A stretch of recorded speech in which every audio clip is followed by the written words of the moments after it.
Ki khubor ka bate si TV. Lawan Rashapi taka Frank Motors. Booking open for the new Nexon.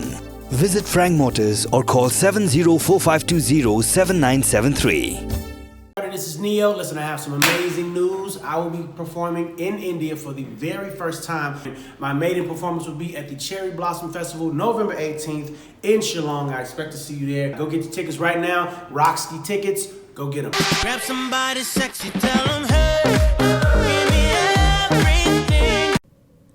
Hadirin kejeng beteng jengki Asha ban beteng ya kejeng ki jongki. Namar kejeng bamla ban pin urlong ke sorkar ya kamat jeng dawa jongki. Menteri sorkar bepet ya ketenat kam jengok kai perthai uba polling do. Ula ong ban Pynhun lut ya Baroh ke Shitom baha. Hendri ula kerpat baki day ban wan syakmat banyak keren bat ki bor bedai pen.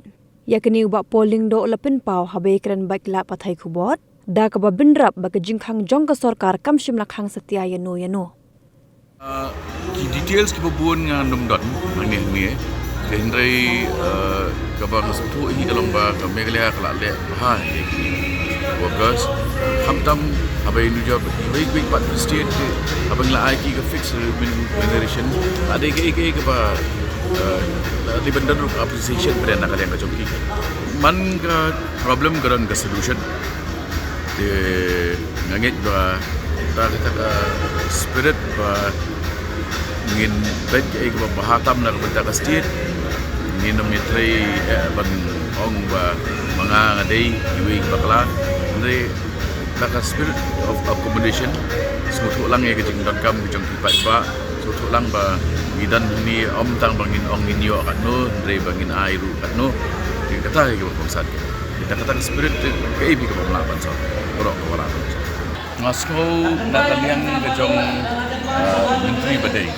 baik kita di department kong amperin dok tidak siap hai kan ni kam di hakadon ke kam Pynhun ya Baroh di Shitom ha mal tiban nyum bat tiban omun pindon baik dinrei ke ba ni lala ban le nak sorkar ke ba kong amperin air ke assurance bangun daripada ban ke tunai kita nak baik dengan semua kelabian ke Malaysia ndai ba ba la hang no ya ka hang ban baik ban ni pencu haji Malaysia la tapi kan ni kata timut kala ni ke state to hang ba ban ai ke tinggal dai Asha bogus ndai ke jing long briu pat long da don briu ke ba